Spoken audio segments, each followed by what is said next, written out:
Salam sejahtera Malaysia, denyut nadi suara rakyat bergema di channel ini.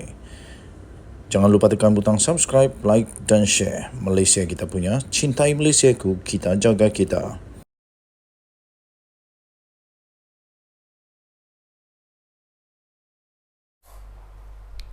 Salam sejahtera Malaysia, denyut nadi suara rakyat bergema di channel ini.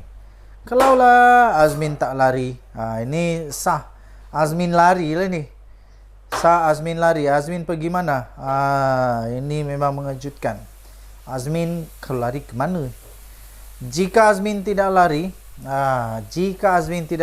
tiga tiga Dewan Undangan Negeri dalam Parlimen Gombak akan jadi medan pertarungan tiga ketua parti. Barulah best. Kawasan Parlimen Gombak mungkin mencatat sejarah tersendiri daripada segi kemeriahannya pada pilihan raya negeri Selangor 12 Ogos akan datang ini. Dalam parlimen tersebut terdapat tiga kawasan DUN yang menjadi pertaruhan dalam PRN ini, iaitu Sungai Tua, Gombak Setia dan Hulu Kelang.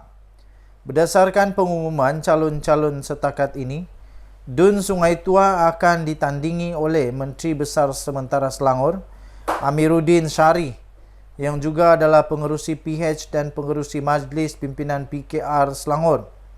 Beliau akan bertanding mewakili gabungan PHBN dan kali ini adalah kali keempat beliau bertanding di Sungai Tua. DUN Gombak Setia pula ditandingi oleh Megat Zulkarnain Omar Din dari BN, juga mewakili gabungan PHBN. Megat Zulkarnain ialah pengerusi Badan Perhubungan UMNO Negeri Selangor. Beliau dijangka akan berdepan dengan Hilman Idham, adun sedia ada yang memenangi kerusi tersebut pada PRU 14 atas tiket PKR, tetapi kemudian melompat menyertai Bersatu selepas peristiwa Langkah Seraton. Bagi DUN Hulu Kelang pula, gabungan PHBN telah mengumumkan timbalan Ketua Wanita PKR Juwaria Zulkifli sebagai calonnya. Beliau juga setiausaha politik Menteri Besar Selangor. Sebelum ini adalah adun Bukit Melawati dan kali ini dipindahkan untuk bertanding di Hulu Kelang. DUN Hulu Kelang sepatutnya merupakan kotak amanah, tapi berlaku pertukaran di saat-saat akhir pada DUN Batu 3 dengan DUN Batu 3 yang sebelum ini milik PKR diserahkan kepada amanah. Menjadi sebutan sejak belakangan ini bahawa Azmin Ali, pengerusi PN Selangor, akan bertanding di DUN Hulu Kelang. Berikutan kalah di Parlimen Gombak pada Amiruddin pada PRU 15 November tahun lalu, Azmin dikatakan ramai akan memilih Hulu Kelang untuk bertanding dalam misi PN untuk merampas negeri Selangor. Selain itu, pilihannya bertanding di Hulu Kelang juga dikatakan kerana beliau belum pernah menjadi adun kawasan itu sebelum ini serta rumah keluarganya juga terletak di situ. Apa yang menarik di sini, jika tiada perubahan dan Azmin tidak melarikan diri dari Hulu Kelang yang dikaitkan dengannya, bermakna tiga ketua parti akan bertanding dalam kawasan Parlimen Gombak pada PR yang akan datang ini. Azmin selaku pengerusi PN Selangor di Hulu Kelang, Amiruddin merupakan pengerusi PH dan PKR Selangor, mempertahankan kerusinya di Sungai Tua, serta Megat Zulkarnain, pengerusi UMNO Selangor, juga kalah di Parlimen Gombak pada PR 15 lalu. Sekali lagi dicubakan nasibnya untuk bertanding di Gombak Setia pula. Walau mereka bertanding di kerusi yang berbeza, situasi istimewa ini tidak pernah berlaku di mana-mana sebelum ini. Siapa di antara mereka yang boleh menang dan siapa pula yang bakal kecundang? Sementara Amiruddin dilihat selesa untuk mempertahankan kerusinya di Sungai Tua, mampukah Azmin menang di Hulu Kelang berlawan dengan sekadar tokoh wanita keadilan dan begitu juga dengan Megat Zulkarnain? Tercapaikah impiannya untuk bergelar YB pada kali ini? Yang pasti, dengan tiga ketua parti dijangka mempertaruhkan nasib di tiga DUN berlainan dalam kawasan Parlimen Gombak, kemeriahan pesta kempen di kawasan itu kali ini dijangka lebih betul berganda serta paling menjadi tumpuan sekali. Ditulis oleh Sabuddin Husin, 23 Julai. Bye-bye. Salam sejahtera Malaysia, denyut nadi suara rakyat bergema di channel ini. Sah Sanusi berpotensi didapati bersalah, memberikannya kemenangan satu pembaziran. Saya setuju. Sah. Sanusi berpotensi didapati bersalah. Macam mana dia tak dapati bersalah? Siap dengan rakaman. Ada rakaman ni. Ini bukan rakaman tak jelas. Ini rakaman dengan berjuta-juta orang share. Rakaman itu rakaman sah. Dan yang dia lawan pula bukan calang-calang. Yang dia lawan bukan calang-calang, kerajaan sendiri. Dan yang dia lawan adalah Dewan Diraja Selangor. Dan dia berpotensi untuk kalah. Didapati bersalah dan boleh masuk penjara, boleh didenda RM5,000. Kalau dia diberi kemenangan, itu satu pembaziran. Apabila dia kalah, dia terpaksa letak jawatan juga. Walaupun telah didakwa di mahkamah di bawah akta hasutan, selain bakal disiasat oleh SPRM berhubung dengan isu Nadir Bumi, PAS dilaporkan tetap meletakkan Muhammad Sanusi sebagai calon pada PR yang akan datang ini.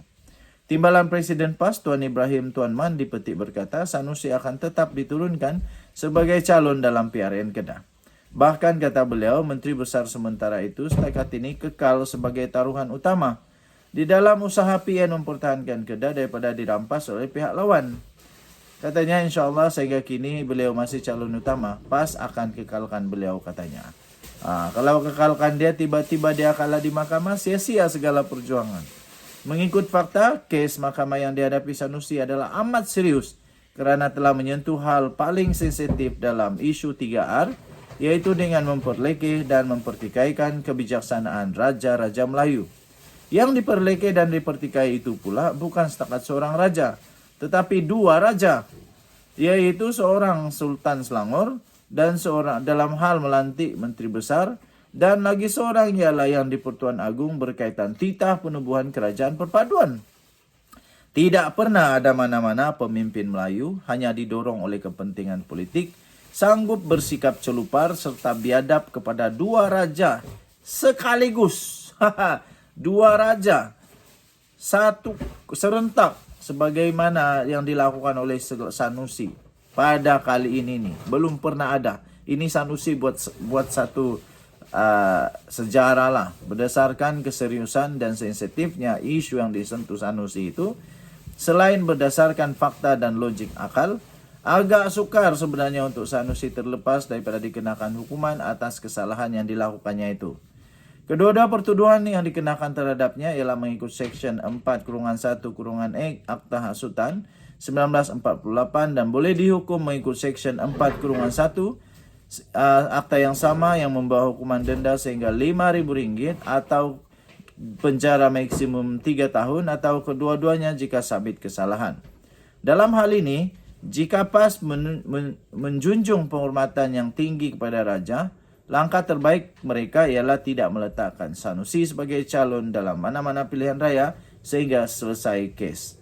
Membenarkan lagi Sanusi bertanding hanya mengundang risiko lebih tinggi kerana jika menang dan kemudian didapati bersalah dan didenda melebihi RM2,000 oleh mahkamah, kedudukannya sebagai adun tergugur secara otomatik. Selepas tergugur kedudukan adun, beliau sekaligus perlu meletakkan jawatan sebagai Menteri Besar Kedah. Pilihan seperti itu satu pilihan raya kecil terpaksa diadakan semula. Tidakkah ini satu pembaziran namanya? Untuk mengelakkan pembaziran masa tenaga wang, berikutan pendirian PAS tetap juga mahu mengekalkan lagi Sanusi bertanding. Kebijaksanaan kini terletak di tangan pengundi-pengundi Kedah. Amat terpuji jika Sanusi tidak lagi diberikan undi kemenangan. Sama ada dengan memberi peluang kepada parti lain untuk memerintah Kedah atau mengalahkannya sebagai adun tetapi kekal memenangkan PAS. Maka rakyat negeri itu boleh beroleh Menteri Besar lain yang lebih berwibawa, tidak merapu dan tidak mencemar institusi raja seperti perlakuan yang memalukan oleh Sanusi itu. Ditulis oleh Sabudin Husin, diterbitkan di sabudin.com.net. Kita jumpa lagi, bye-bye. Salam sejahtera Malaysia. Selamat pagi tuan-tuan dan puan yang dihormati sekalian. Terbaru, kamu cerca raja, itu nasib kamulah. Kata PM Anwar Ibrahim. Diterbitkan sabudin.com.net. Padan muka. Kamu cerca raja, itu nasib kamulah. Siapa suruh? Perdana Menteri Anwar Ibrahim menafikan terlibat dalam kes Menteri Besar Sementara Kedah Muhammad Sanusi Madnor yang sedang menghadapi pertuduhan mahkamah. Menurutnya, pembangkang memang confirm dah hilang modal. Tak tahu apa lagi lah nak mainkan. Tak tahu lagi nak cakap apa lagi sebab mereka selalu celupar. Tapi kali ini dah tak boleh celupar jadi kehabisan modal lah. Pembangkang telah kehabisan modal sehingga mengaitkan dirinya pula dengan kes Sanusi. Apa yang nak dikaitkan dengan Sanusi pula? Anwar Ibrahim tak pernah pun buat laporan polis. Hari-hari Perdana Menteri dicerca, dimaki dan dihina. Saya tidak ambil tindakan. Tidak suruh polis ambil tindakan pun, kata Anwar Ibrahim. Tapi yang cerca, yang singgung, yang menyinggung raja, yang kamu kacau raja itu nasib kamu lah. Jadi yang buat laporan polis itu Dewan Diraja Selangor. Bolehkah Dewan Diraja Selangor buat laporan polis tanpa perkenan Sultan? Tidak. Jadi itu yang kamu cuba lawan itu, harap kamu ingat bahwa kamu cuba lawan itu Dewan Diraja Selangor. Kemudian Pesuruhjaya PAS Selangor tiba-tiba pergi menghadap yang di Sultan Selangor minta ampun. Lepas itu Tuanku Tita kes belum selesai. Maka Ketua Polis Negara buat kenyataan, dia Sanusi ditangkap dan didakwa. Apa pula salah Perdana Menteri dalam hal ini? Pembangkang ni dah tak ada modal, kamu ni cakap tanggung lah. Hebat sangat kan? Katanya selepas merasmikan Majlis Sentuhan Kasih Dewa Desa Selangor dan mini karnival usahawan desa di Stadium Sungai Besar. Sanusi dituduh pada 18 Julai lalu di mahkamah dengan dua pertuduhan. Pertama, memperlekehkan Sultan Selangor dalam pelantikan Menteri Besar Selangor. Kedua, mempersoalkan tentang kerajaan perpaduan yang ditubuhkan ini berdasarkan kepada tita nasihat daripada Seri Paduka Baginda yang di-Pertuan Agong. Dua-dua ni masalah besar Sanusi. Okey, tuan-tuan dan puan-puan yang dihormati sekalian, dengan itu Sanusi ada peluang untuk menikmati hidup di penjara selama 3 tahun. Dia ada peluang untuk tinggal di penjara dengan lipas-lipas, dengan makan kuih penjara, dengan aktiviti penjara selama 3 tahun. Baguslah, supaya Sanusi boleh amalkan diet seimbang dan boleh dia turunkan berat badannya. Bagus. Jadi dia ada peluang untuk tidur di dalam penjara selama 3 tahun. Kemudian dia juga ada peluang untuk menikmati, memberikan sedekah kepada mahkamah sebanyak RM5,000 untuk denda. Atau kalau nasibnya baik, kalau nasib Sanusi lebih baik, dia boleh menikmati kedua-duanya sekali, yaitu didenda RM5,000 dan dia juga boleh menikmati hidup di penjara selama 3 tahun. Tahniah diucapkan. Sanusi bagaimanapun, walaupun sudah hantarkan surat mohon maaf kepada Sultan, tiba-tiba dia tak mengaku bersalah. Ini yang membuatkan ramai orang pelik dengan Sanusi ni. Dia mohon maaf tapi tak mengaku bersalah. Apa yang dia mohon maaf? Kalau begitu, pening-pening. Pesuruhjaya PAS Selangor pun datang berjumpa dengan Sultan Selangor untuk mohon maaf. Tapi selepas tu Sanusi tak mengaku salah. Jadi yang Pesuruhjaya PAS jumpa Sultan mohon maaf tu atas kesalahan apa? Aduh, pening. Mohon maaf tak mengaku salah. Jadi yang mohon maafnya untuk apa? Jadi 10 Oktober ni sebutan kes dan serahan dokumen. Okey? Kita jumpa lagi. Tahniah Sanusi. Bye-bye.